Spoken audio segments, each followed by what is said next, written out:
السلام عليكم ورحمة الله وبركاته. الحمد لله كفى وسلام على عباده الذين اصطفى. أما بعد، أعوذ بالله من الشيطان الرجيم. بسم الله الرحمن الرحيم. تنزل الملائكة والروح فيها بإذن ربهم من كل أمر. সদাকাল্লাহুল আযীম। সম্মানীয় শ্রোতা মণ্ডলী, আল্লাহ রাব্বুল আলামিন বলেন, তানাজ্জালুল মালাইকাতু ওয়ার রূহু ফিহা বিইজনি রাব্বিহিম মিন কুল্লি আমর। সে রাতে অর্থাৎ শবে কদরে ফেরেশতা সমূহ ও রূহ অর্থাৎ জিবরাইল আলাইহিস সালাম অবতরণ করেন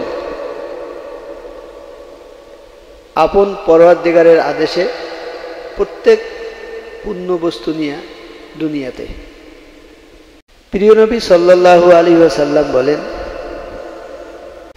ইন্না হাযা শাহরা ক্বাদ হাদারাকুম ওয়া ফীহি লাইলাতুন খায়রুম মিন আলফি শাহর মান হুরিমাহা ফাকাদ হুরিমাল খায়রা কুল্লাহু ওয়ালা ইউহরামু খায়রাহা ইল্লা মাহরুম।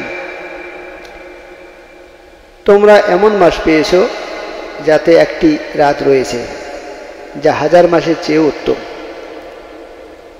যে এ পুণ্যময়ী রাতে বঞ্চিত রইল সে সমস্ত মঙ্গল হতেই বঞ্চিত রইল।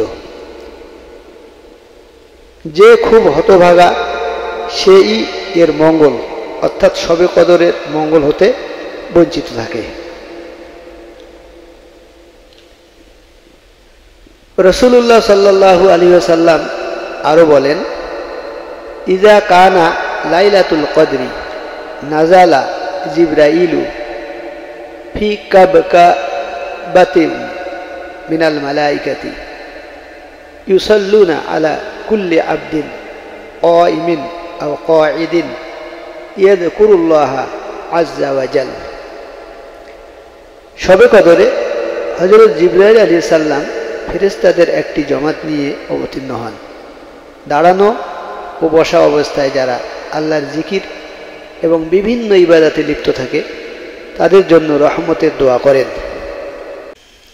শবে কদরের রাতে হযরত মুহাম্মদ সাল্লাল্লাহু আলাইহি ওয়াসাল্লামের উম্মতের মধ্য হতে চার ব্যক্তি অর্থাৎ চার শ্রেণীর মানুষ ছাড়া সবাইকে অর্থাৎ হযরত মুহাম্মদ সাল্লাল্লাহু আলাইহি ওয়াসাল্লামের সমস্ত উম্মতকে ক্ষমা করে দেওয়া হয়।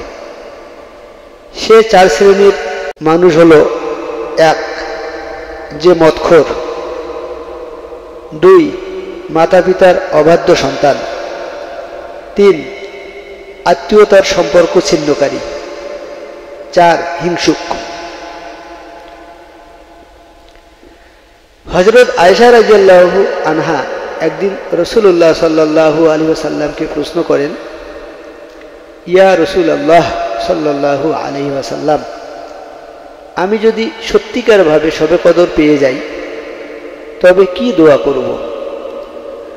রাসূলুল্লাহ সাল্লাল্লাহু আলাইহি ওয়াসাল্লাম বলেন, এই দোয়া পড়ো, আল্লাহুম্মা ইন্নাকা আফুবুন তুহিব্বুল আফওয়া ফাআফু আন্নী।